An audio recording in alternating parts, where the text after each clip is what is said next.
This brand is a little sarcastic. I kind of like it. Hey, what's good guys? My name's Chris. Welcome back to the official WearTesters.com YouTube channel. Today we got something that you probably didn't expect to see on this channel. It's actually a staple collab, Staple the Pigeon. So these guys right here are in collaboration with a brand called Allbirds, as well as Staple. So most of you guys that are in the hypebeast world already know about, Jeff Staple, his brand, the Pigeon. It's probably most known for the Staple Pigeon dunks that caused a fiasco a number of years ago. These are not those, but they are pretty interesting nonetheless. So these things right here are called the Staple Dasher, and it's basically using the tooling from a previous Allbirds model that is the Tree Dasher, something that we actually have a performance review on that you can click here. And again, they're reusing the tooling on that shoe, which is what they're considering a performance running shoe. And then they put on this different style upper, which includes no laces. So this is a slip-on style sneaker. And one of the brand's kind of main features, or one of their main aspects, is reducing the carbon footprint within the footwear world. So again, these guys are using the same tooling as the Tree Dasher. So you can see the outsole here is almost one continuous piece. The highlighted sections in bright pink are actually the rubber sections of the shoe. Everything else is the foam midsole. And again, we do have a performance review. It was done by Drew, and he said that traction, well, should I use my lingo or like his lingo? You should use his. He did really well. Okay, so basically he just said that it was the worst feature of the shoe. In my opinion, if I were gonna give the shoe a review, I'd say that the traction is ass. Damn! It looks good and it feels good in hand, like it does feel tacky, so I believe in dry conditions it'll be fine, but his main issue was anything that was considered wintry conditions, so anything that has some moisture in there. He said it was just a complete slip fest. That's what she said. If you were going to use these, which I believe this particular one is not a performance shoe, it just uses the performance tooling. But if you wanted to use these as just a casual shoe, then I think that this brand is fairly popular amongst some people. I don't know if it's the sneakerhead world, but I know that it's amongst casual consumers. Now, a lot of what's in the shoe, including the box itself, is made up of recycled materials. Like I was saying before, one of the brand's kind of like main goals is to reduce the carbon footprint within footwear manufacturing. So one of the easiest ways to do that is to repurpose the box. So not only is the box made out of recycled cardboard, but this is the shoe box and the shipping box all in one. I really love how sarcastic they are because they point to the corners and they're like shipping scuffs and all that stuff. And then right here on the back, it says we use recycled cardboard that serves as a shoe box and a shipping box all in one. So yeah, this thing is supposed to look like this. I love it. So you're supposed to take this, you're supposed to flip it inside out, and then it's the shoe box. So the shoe box design is actually that. Also, it does say what this particular model's carbon footprint is. So this is actually an industry standard according to Mrs. Wing over there. She was doing a little bit of research before we filmed, and she said, what was the number? It was 12 point what, 9? No, 12.5. So in general, Allbirds sneakers, like the everyday lifestyle ones, are normally about 7.1 to 7.5 for their carbon footprint. But typically, any other type of sneaker that comes across this desk, they said usually has a 12.5 footprint. So I thought it was interesting that this one has it as well. Yeah, so this particular model probably not quite as environmentally friendly as what their goal is, but there are other models that's what that number is on the side is supposed to say, like what its personal carbon footprint is. Is a shoe personal? It can't be.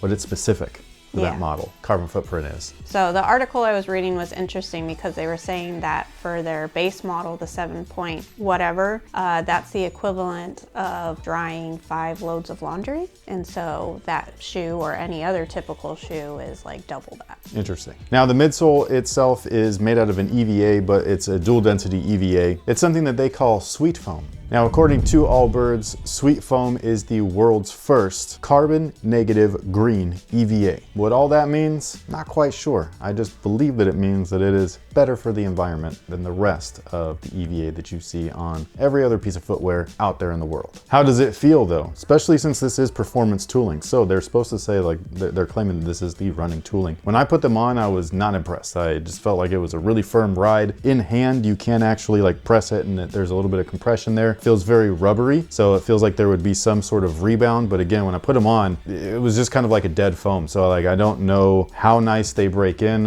According to Drew's performance review, it was just meh, and that's basically how I feel putting them on. It's kind of This to me feels more like casual cushion, more so than performance running cushion, unless you happen to like the meh ride. So, and everybody likes something different, so it's possible. The upper itself is very, what, 10 years ago, something like that? Yeah, they're a little late to the party. Yeah, you know, the regular Dasher, the tree Dasher, it has the laces. I think that laces are very much needed on the majority of footwear. I think the only slip-ons, in my opinion, that I like are Van slip-ons. And I do know that a lot of people like slip-on shoes, ease of access, all that kind of stuff, something that you can just slide on and go. And I like that too. I will say that the brand that we actually did review their stuff, Kizik, the one that's like hands-free and all of that, I think that those are fantastic, and they essentially are slip-ons, and they actually put laces on their shoes even though they're not even needed. But it's simply because shoes look better with laces. Like, they just do. At least sneakers do. Put laces on a high heel? Maybe not. But me personally, I like laces on shoes, and these clearly don't have any. On top of that, it's got that multicolored knit. This is a different colorway than what originally launched. I believe there's 3 colorways so far. This is, I think, the 3rd one that is going to be releasing. I could be wrong. There could only be 2. I can't remember how many I saw. I know I've seen at least one that's released already, and they're over on StockX for $300, which is ridiculous because they retailed for like $120.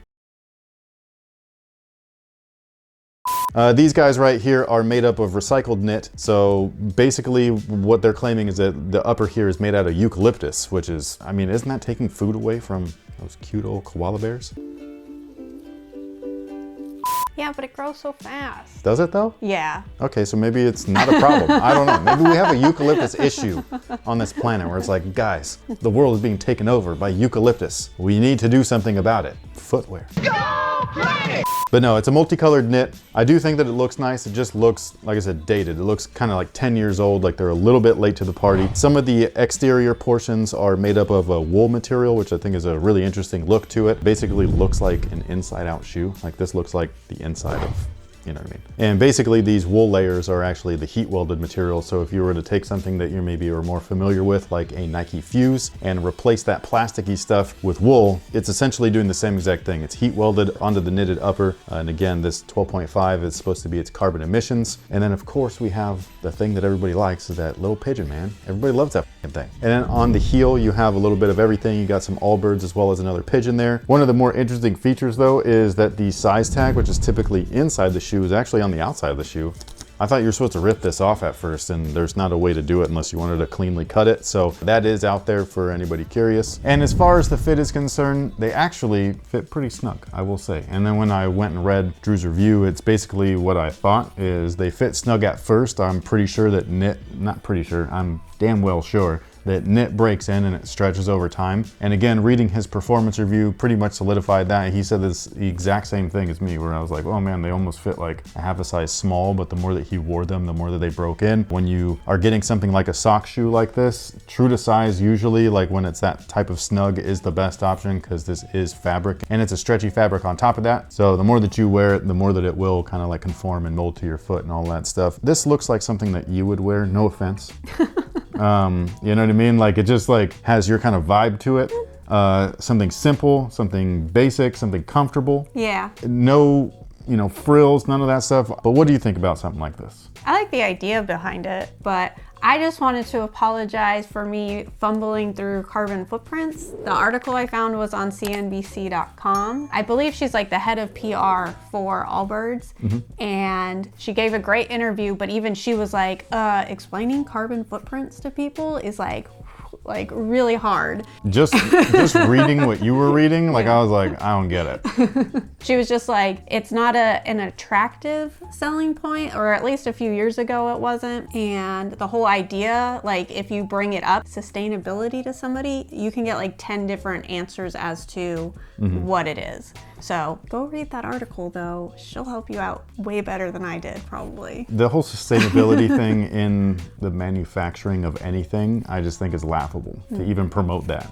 And it's like, you have the power to be more sustainable if you would just cut your product in half. You can even do it by a quarter, especially if we're talking about like large brands. But what do I know? But if you happen to like shoes and you happen to like Staple and you happen to like brands that do possibly care, because that's what this whole brand's mission is. It's not that they're taking a product line out of their vast array of 50 shoes and selling one of them to sustainability people. This is like, this is their whole brand's outlook. They're doing what they can to make the things that they like, footwear, apparel, all that stuff, and do it in a way that is more environmentally conscious. Conscience. Conscious.